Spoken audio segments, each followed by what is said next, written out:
Hi, everyone, and welcome to the podcast. Today, I'm excited to have with us Lise Cartwright. And Lise decided to quit her job and to go on her own after she was in the corporate grind for quite a while. And so after quite a few years as a freelance writer, she decided to become a full-time author. And she has written more than 16 books and at least 3 translated, but it might be more into other languages. I'm not sure. Lise will probably give us the right number. And she has quite a few bestsellers to her name. So, I mean, that's awesome. And you can find Lise on her author blog at lisecartwright.com. And you can find, you'll be able to find all the amazing ebooks she's written there, and about freelance writing, about creating funnels, and even some books about getting physically fit. You can also find Lise at the writing blog that she co-authors with her writing partner Steve Windsor at authorbasics.com. So welcome, Lise. I'm so excited to have you here. Thanks for having me. Yeah, this is just so much fun, and I've just been inspired. I actually first heard when you talked with Chandler Bolt on the Summit series. Yeah. Yes, it was Self-Publishing Summit. Yeah. And I just, I was inspired, that you wrote so fast, that you had all these ideas, and yet, you still got other things in your life done. I thought, well, how does she do this? And, there must be some, secret to writing quickly and to keeping everything so disciplined. So I just really wanted to have you on and just to learn some of your secrets, and hopefully, Sure. Other people listening will hear them too. So that's awesome. So do you mind if we just kind of get going with questions? Yeah, go for it. Yeah. Sounds good. Okay. Yep. So, would you just start and share your story, kind of like what inspired you to choose to become a writer, and how did you start your writing journey, and that kind of thing? Yeah, so if I go back to just before I sort of quit my job, I sort of want to preface it by saying that I don't have any formal training in writing, or it wasn't something I was doing in my day job or anything like that. So I never had, writing certainly wasn't on my radar in terms of doing this sort of full time. And it was, at the time, I was really unhappy with my job, and I just wanted to be able to have the freedom to do what I wanted to do when I wanted to do it, without having to be stuck in at the time I think I was working 7 a.m. till 4:30 p.m. type thing. So I wanted to be able to just say, you know what, I've finished doing my job at midday, I want to go home. Yeah. You can't do that when you're in a normal job. So I started looking for options, and I had no idea what that would be, and I stumbled across a site called Location Rebel and Sean Ogle, and he is amazing. I learned inside Location Rebel there is a whole bunch of different blueprints around different online business ideas. So basically you read a blueprint, implement, and run with it. And one of them was about being an SEO writer, probably not so much in demand now, but back then in 2011, SEO writing was something that was still, sort of in demand. So that's where I sort of started learning about writing and figuring out that I actually had a little bit of talent. I don't know if that's quite the right word, but it was something I enjoyed doing, and the people that I was writing for seemed to enjoy my work. So I started doing that, and within sort of 10 months of joining Location Rebel, I quit my job. So my goal at that point had been to replace at least half of my full-time income so that I was at least covering the bills, and then I knew that once I went full-time, I would be able to sort of increase it. And then I think it was another 6 months before I completely replaced my full-time income from freelance writing. So then sort of fast forward to last year when I joined self-publishing school in July. So the prior 6 months to that, I had started thinking about what else it is that I wanted to, because I didn't want to be a freelance writer working for other people for the rest of my life. I was still trading time for dollars, and I didn't want to continually keep doing that. So I really felt passionate about writing. So I just started looking at other things, discovered Steve Scott and his blog and all his information about writing books. And I thought, I'd really like to give this a crack. And then, I discovered Chandler and James from Self-Publishing School. Yeah. I jumped into probably the last 10 minutes of a webinar that they were doing. And it was just in those 10 minutes that I really liked what they were saying. Because up until that point, I hadn't really found anyone that resonated with me, or, because I knew how to write. Yeah. It was, how do you create a book? How do you market it? How do you publish it? What is involved with that? So that's basically why I joined Self-Publishing School, went through that process, and then became addicted to writing That's books. Awesome. That's literally how that sort of happened. And then it happened very quickly. The minute that I did the first book that I wrote was No Gym Needed, and then after that I just had so many ideas coming out that I was just like, okay, well, and it was very quick for me to go from transitioning from being a full-time freelance writer working for others to being a full-time writer writing my own stuff and, replacing the freelance writing income. So it's been amazing. I'm literally 12 months later, 12 months as full-time author. Oh, that's awesome. Wow. I think that's just so exciting, and for other authors listening that, that sort of thing is, people want to know that this is possible for them too, right? And that's great. So you've written a lot of books. You have a series called, I think, Outsourced Freelancing Success. I think kind of the series. Yep. And and then you have books on fitness, kind of like what you're mentioning. And then the ones that I was kind of reading was the How to Create Nonfiction and Fiction Book Funnels. Mm-hmm. And I love how prolific you are. And you just have all these ideas and then you just start going, and that's just awesome.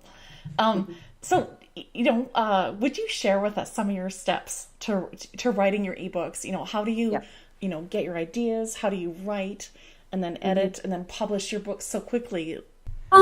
I do now, but prior to Self-Publishing School, I didn't. So really, I credit this to Chandler, and it's that they teach you to start with an idea, and it's just sitting down. Pat Flynn from Smart Passive Income also talks about doing it this way when he has a free ebook about how to write ebooks, like nonfiction ebooks.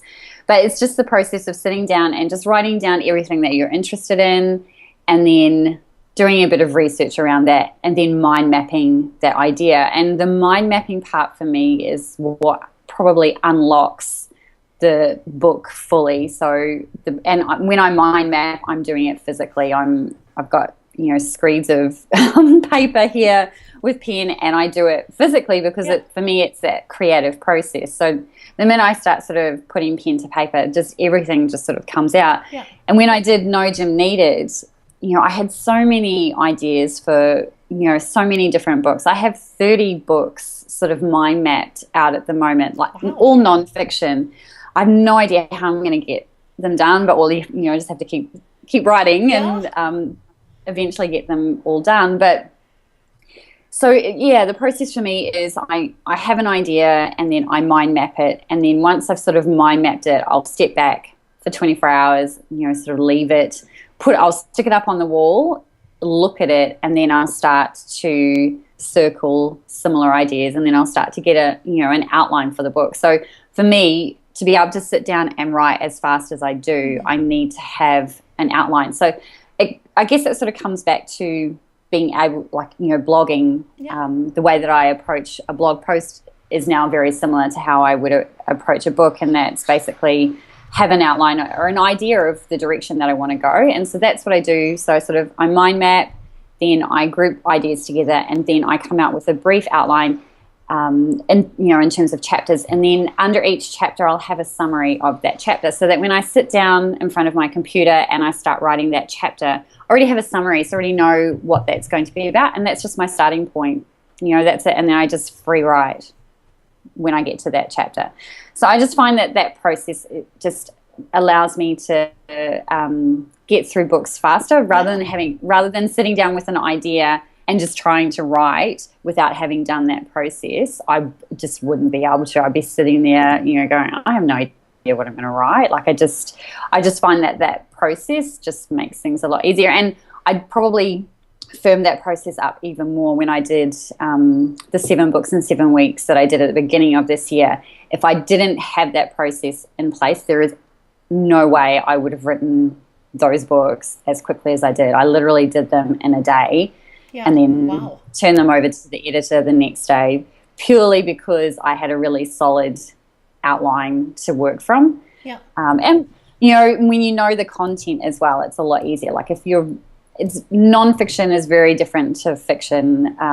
So for me, nonfiction writing is something that I actually find quite easy. Like it's all, I have lots to say, so I find writing it down for me, and I've always had a diary, so writing I guess has always been a part of my life. So I'm able to verbalize and communicate more in writing than I can necessarily face to face. So for me, it's another expression from me. So that's why I guess maybe I find the process of writing, those books is just a little bit easier because that's how I express myself. Yeah. Well, and you do it quite well, I must say. Thank you. I love your books. I mean, I want to read more of them, but what I've read, and it's very, well researched and informed and really simple to read, which I can't always say with some books that they're easy to read, like simple to understand. Yeah. Do you know what I mean? But yours are simple to understand and easy to read, which is a big bonus. So I try to write how I talk. Like that's pretty much how I write. So I definitely don't necessarily stick to. That's why I say I have no formal training. So I'm sure if I went to a literary agent, they probably would be like, no, this is not right. Oh no, well then I'm glad you didn't, because I love how clear your books are. It's just great. Yeah. And that conversational tone is wonderful, right? Yeah. So yeah, no, I mean that's great. Well, and those are great. So those are great tips for writing, for getting your ideas out and then writing. So I know this isn't sort of a question that I kind of had on the list, but right. I'm just curious. So so you've mind map and then you've written. So do you have an editor set up ahead of time? Yeah, it's taking me a bit of time to find an editor that I can work with. Like I've had probably 3 or 4 different editors, and it's finding a balance between, like for me anyway, and I'm pretty sure most authors out there, it's finding a balance between cost and someone who's good. So the more you pay, generally the better they are, but it's also finding an editor that understands your writing and doesn't try to change your voice, particularly in nonfiction. Yeah. It just took me a little bit of time. And I found my editor on Fiverr, like just completely random. I just was looking on there. I don't even know how. I just stumbled across her, and she is amazing.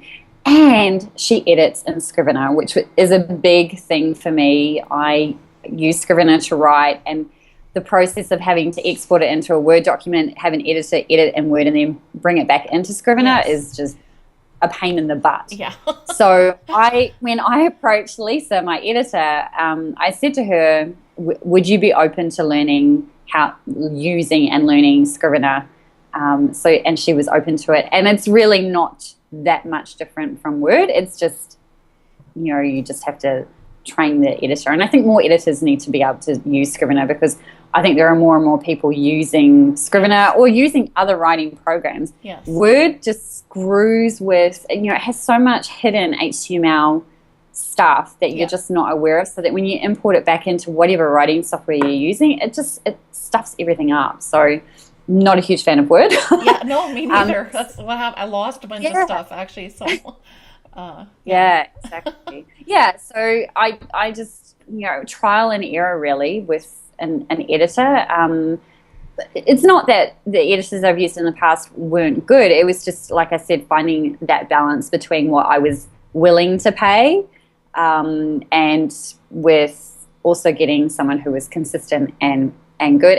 But it also depends on the type of edit you need. So by the time Lisa gets my book, she's really just doing a copy edit. She's just doing proofreading, making sure the grammar is correct. She's not doing, a full-on content edit, because I know what, when I'm writing the books that I'm writing about stuff that I know about. I'm writing from experience. So it's a little bit different. So fiction, it's a little bit trickier, but Lisa is a literature major, so she can handle both. I've seen people who write fiction to her and they love what she comes back with. So I'm looking to get into writing fiction next year. So she is awesome. So I'll see how she goes.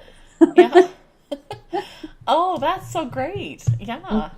That's really helpful. It really comes down to being very clear on what you want from your editor, because and it's also, I found some editors can be what's the word?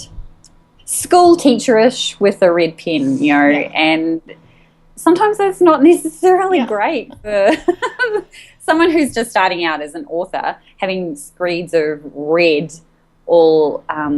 So it is finding the right editor. It's just like when you're, if you were working in a normal job and you're employing someone, it's that dynamic in relationship. If you can't have be able to communicate with the editor and say, because the thing is that I think a lot of people might think this, is that they think that once it goes to the editor, then the editor really has the final say. Well, I don't agree with that. It's your book. Realistically, you should be you have final control and say and everything like that. So there's a couple of times where I don't agree with changes that Lisa makes, so I don't have to accept those. So it's just, it is finding, and it does take a couple of times to do it. And generally what I do when I'm trialing a new editor is I give them a chapter to edit as a trial.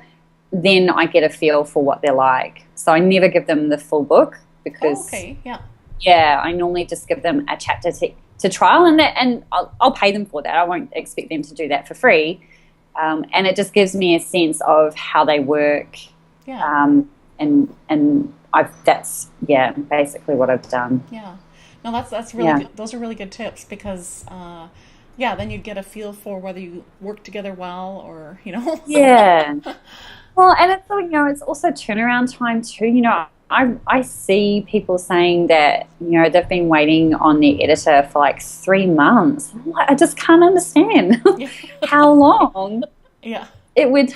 And so I think it's just, you've just got to ask the right questions and make sure that the editor is aware of timelines and stuff like that. If you've got a fiction book that's 90,000 words, it shouldn't take 3 months. It just shouldn't, for an editor that knows what they're doing, or for an editor that's actually managing their time properly. So just kind of going on with that, I did read a blog post that you had written on Author Basics. And by the way, I love the blog post there. So whoever's listening, go to authorbasics.com, read Lisa's, blog post. You'll learn so much. It's just a lot of information there.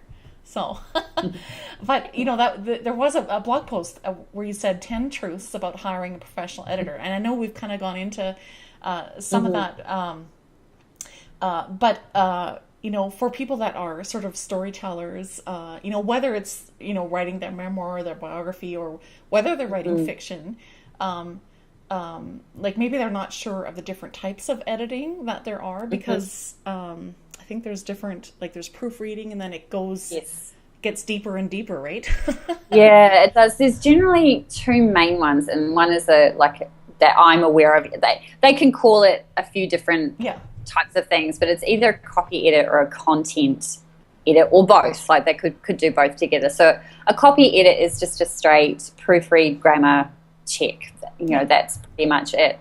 Whereas a content edit is the full shebang. Like it is making sure story structure is there, making sure flow, and then checking to make sure sentence structure is correct, plus the proofreading and grammar and all that sort of stuff. And I'm sure that when I get to Steve and I are writing a fiction book together, so it won't be as bad because Steve is an experienced fiction writer. I'm not. Our structure and everything should be pretty good, but it'll be an interesting process going to Lisa with a fiction book versus the non-fiction book. But yeah, it's just being very clear on what it is that you need from an editor. So, and if you've only written a couple of books, then maybe you do need a full content edit. But it's finding an editor that is going to communicate and provide constructive criticism rather than just going, this is crap, or no, exactly. It's finding someone that is actually going to be properly communicating backwards and forwards with you and giving you direction. But the thing is that if your story flows and you don't back yourself into a corner or anything like that, and you've got that flow, then you should be generally fine. Not speaking from experience, having not done, the whole thought of writing fiction for me right now is very overwhelming and I freak out. So I'm just grateful that Steve agreed to do this with me, because I don't think I could do it by myself just yet. No, that's a great way though to get your feet wet, right? Is by kind of doing it with another person. I think that that would be a great way to dive into fiction. We're doing a case study of it, so because obviously I'm in Australia, Steve's in California, so we're nowhere near each other. So we jump on Google Hangouts to get this sort of story done. So we started the story back at the beginning of the year, so we haven't got it written. So we've got it completely outlined. I think we sat down and spent 4 hours on a Google Hangout just outlining the entire story, and now we just have to fill in the blanks, as Steve puts it. I'm pretty sure, I'd have to double check with Steve, but the 4 hours that we did outlining the book is available from one of his 9-day novel books. The outlining book actually is outlining, 9-day novel outlining. The videos from that whole discussion are in there if you want to sit through 4 hours of us bouncing idea, because that's exactly what happened. The process was, for me, amazing. It was so much fun to sit there. Steve would say something, I'm like, oh, what about if this happened, and then we could do this, and then this character could come in here, and it was so much fun. I was like, why wouldn't you just write a book? For me, I like that interaction. I think that I would struggle to write something by myself. I would probably still run all my ideas past Steve to bounce off, because he thinks very differently to me. We both, we have different life experience, so we just, and we think very differently. So it's so fun. It was so much fun. Oh, that's awesome. I really loved your books on creating fiction, and you have another book on creating nonfiction book funnels. Mm-hmm. And so, as writers, we love the idea of going off to a cabin somewhere and just writing, but there's the marketing that we still have to consider. Yes. And sometimes it just feels a little overwhelming.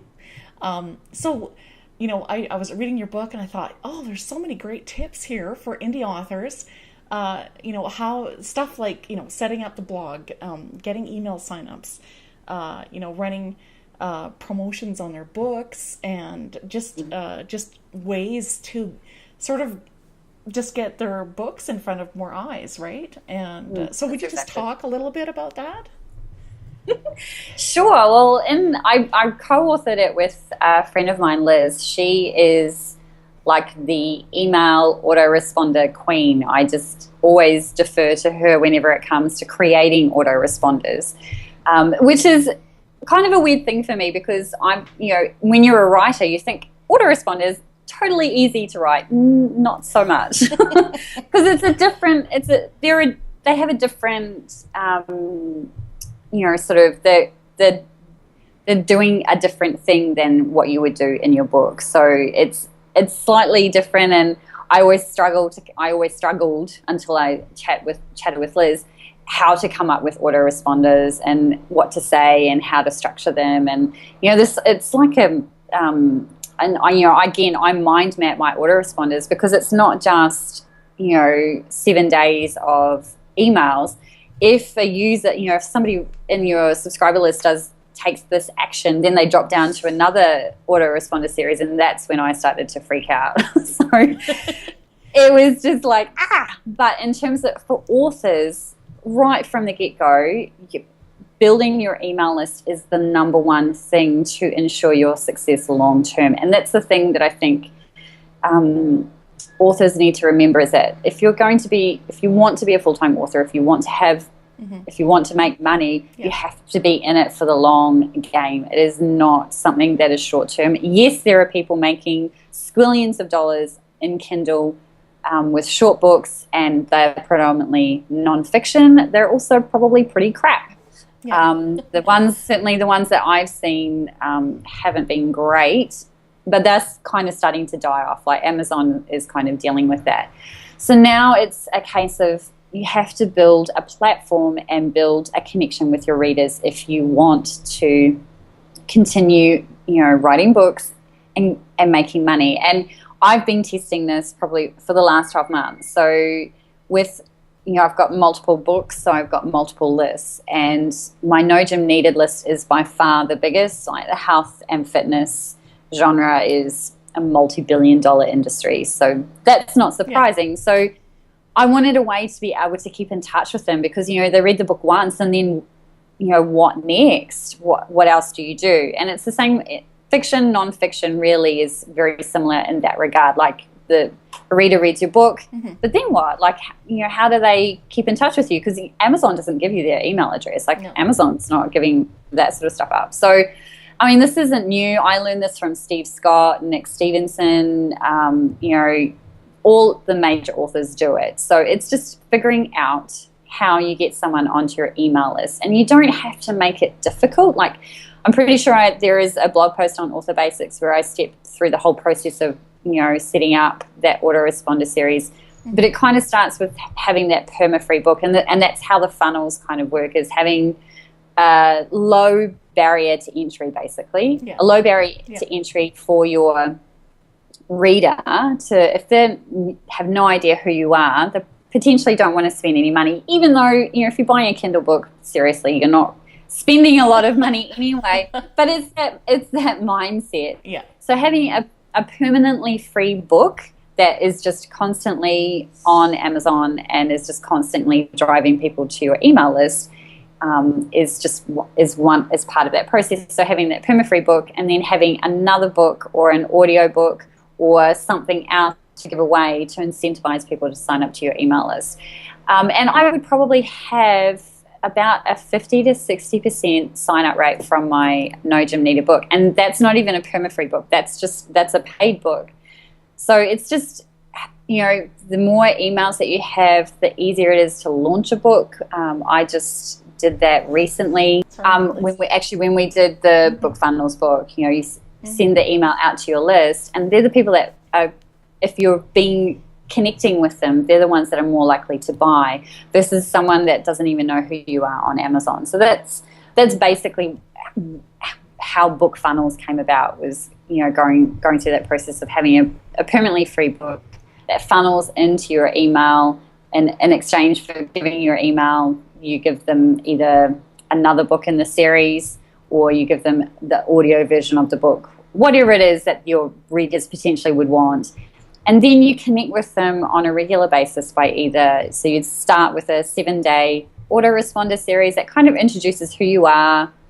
If you're writing fiction, you can actually, fiction writers have a lot more that they can do with an autoresponder series than nonfiction, I feel, because you can continue telling stories. You could pretend to be your character in your autoresponder series, so you don't even have to, put yourself out there. You can be the character, and they can be telling stories, and you can have a whole side series going on. There's just lots of different ways, and I feel like the autoresponders are going to become even more and more important over the next sort of 12 months. Yeah, no, that's really awesome. And I like, the different ideas that you come up with if someone's a fiction author, and that's true. You could do many different things, right? Yeah. Yeah. Have fun. It's just having fun. I mean, if you think about who your readers are and what your book genre is, then you can just have some fun with it. Like, who is it? Maybe Mark Dawson, I want to say, or Mark Dawson or Nick Stevenson, did as as a freebie to incentivize people to sign up. It was like a whole like FBI report on their main character. So it doesn't, it doesn't have to great.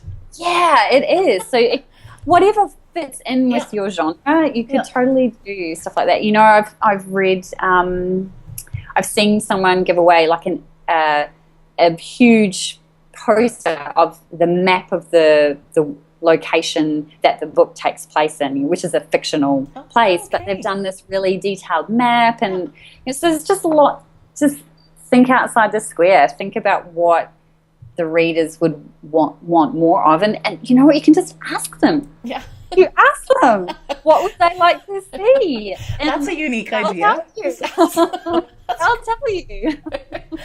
No, that's great. Actually, yes. I mean, just simple surveys, though, really. I mean, the people actually like to be asked what they like. And so then if it's short enough, they don't mind answering, usually. Yeah.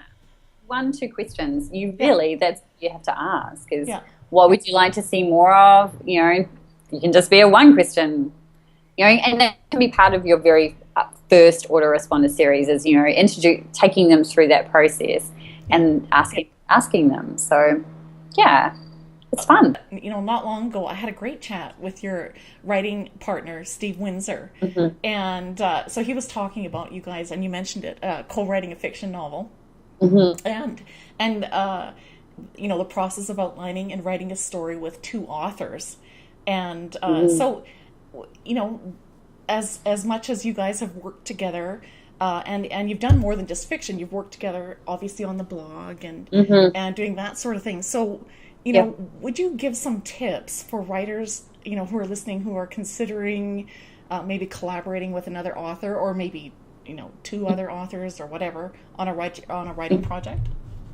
Sure. It's really just trying to think how to word this. Steve and I have quite a really good relationship. So I think if you're going to go down the path of collaborating, particularly on a fiction book, then you guys need to have a really good relationship, like a really good friendship, because it's just not going to work. We all have idiosyncrasies and stuff like that. So, every so often Steve will be just like, this isn't blah, blah, blah. And then I'll just be like straight back at him. So you have to be able to be quite honest with each other as well. So, I can say, Steve, pull your head in, what are you doing? But he can say the same thing to me. So, and not take offense. Yes. So that, that's the thing. It's you do it in such a way that it, you're obviously not being mean or anything like that. And then it's just being accountable. So we use Slack. So we just have a private Slack group that we are just constantly chatting to each other on. Okay. And it's just particularly because we're not in the same location and we're not on the same time zone or anything like that. So for us, it's easier than, both of us have hundreds of emails come in on a daily basis. I don't necessarily look at my email every second of the day, but Slack pops up right away on my Mac. So that's how we communicate, and how we sort of, in between the times that we're chatting face to face, we're using Slack all the time. Best thing since sliced bread. Just love it. Oh, that's awesome. Yeah, it's just a really great app. You could use Skype chat, you could use Google chat, whatever it is that works for you. But we use a combination. We use Slack for just nutting things out, and then we jump on Google Hangouts when we're actually fleshing stuff out. And then we also have a shared Google Drive. So we share, we've got the characters all outlined and all that sort of stuff. So we're constantly going in and sort of changing things. So it's just really, if you're looking to collaborate, you're doing it because you kind of have some similar ideas. I pitched Steve about the fiction book because I wanted to write a fiction book, but I just knew that for my first attempt at it, that I wanted to be able to do it with someone that kind of knew what they were doing. And Steve has a prolific amount of characters running around in his head. So he's got so many stories, inside his head. So when I sort of pitched the idea that I wanted to go with, because the other thing is we have a lot of similarities. Like we both, like the book is about a witch, and I'm very much into young adult fiction. Yeah. That's what I read myself. Yeah. Not a big fan of sort of adult fiction because, and I think it comes back to the fact that YA is simple and easy to follow, and that's how I write myself. So I love that. So that's why Steve and I like similar things. Like, he watches very similar TV programs that I do. I'm Vampire Diaries, Teen Wolf. This sounds really bad. Pretty Little Lies. I'm addicted to that sort of stuff. So, Witches, I think it was Witches of Eastwick, that's no longer going. And then, other things like, what was it, True Blood. Okay, just all those sorts of stuff. So huge for me. I'm a massive vampire, werewolf, supernatural style person that likes that type of genre. The thought of writing that though, it does freak me out. So, I would just say that if you're looking to do that, then just test the waters first. Like, just kind of see how it goes. And that's the approach that we took. So when we jumped on the Google Hangout to sort of outline the book, we had no ideas how that was going to pan out. We just started chatting, and then ideas just started bouncing around. So we knew that it was going to work from that conversation. If it had been difficult for us to kind of get ideas flowing, then we probably would have just not gone ahead. So I think it's just being open and honest about what it is that you want to do. So collaborating in that way is a little bit different to co-authoring. So, when you flip the coin and you're doing nonfiction, co-authoring is actually a lot easier. It's basically, when I did Book Funnels with Liz, we just sat down, I outlined the book and I said, well, I know I can do this, and she said, well, I can write that. And so we just each took a couple of chapters and wrote the book that way. Oh, wow. I find that's a little bit easier than trying to write the book actually together, where you're both writing in the same chapter. That's more difficult. If you're doing nonfiction, it's much easier to assign a chapter. Mainly because I write things a certain way, and somebody else will write things a different way, and I don't want to go in and change their work just because that's how I would write it. So that's how the co-authoring from a non-fiction perspective worked. Fiction's a little bit different because you are writing it together. So we'll see what happens. We're sitting down in January to write the book, so the first draft anyway. So we'll see how that goes. Oh, I think that's awesome. Oh, Lise, I can't wait to read it. Well, reserve judgment, because it might not be very good. No, but you have to, I'm sure it will. I mean, you guys are both great writers and you got lots of great ideas. We had talked a little bit about, so when you're writing, especially when you're writing fiction, or even actually when you're doing a memoir or a biography, there is a bit of story structure in there, right? Yeah. And on Author Basics, you actually give great tips on the 4-part story structure and how to write and outline your story in Scrivener.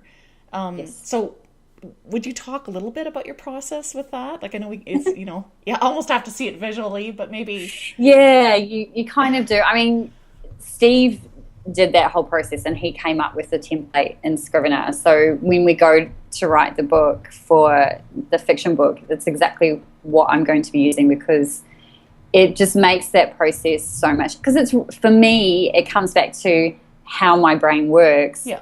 And it's the outlining for me. So I find it very difficult to sit down. Like if someone just gave me a topic and said, right, I probably would, because I'm conditioned to do that from a freelance writer perspective and writing for blogs and stuff like that.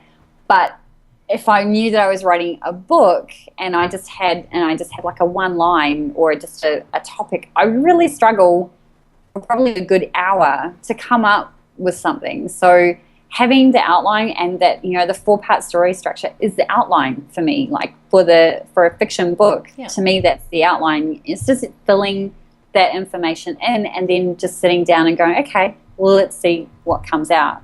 So for nonfiction, like when I'm using Scrivener, I always start with a blank template, and then I just sit down and I'll just put in all the chapter headings with the summary, and then it's just a case of writing. And I love Scrivener because you can just move stuff around. Like just drag something that doesn't go here, I can move it up here. It's very much it is a writing program. That's the whole point of Scrivener. Yeah, it is. But for me, it's also a visual thing, so I can see the book taking shape. So I'm very much a visual in terms of how I learn is visually, or doing things. Like I'm tactile. I can't just read something and then absorb it. I need to take action and do something. So Scrivener allows that to happen for me. So it kind of does both things. It does the writing side of things, but then I can visually see the book. Like it visually comes to life. Yeah. No, and that's actually really, because I'm kind of a visual person too, so that's why that really does help when I can see it kind of outlined like that, right? Yeah. Then it's easier to fill in the that's exactly spots. Right.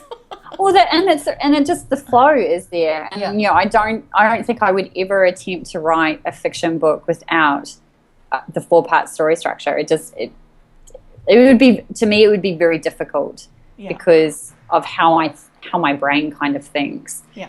Now I know, for instance, Steve is very different. He, like I said, he has all these characters and stories running around his head, so he could lock him, and he has locked himself in a room for 8 hours and just write. Like it just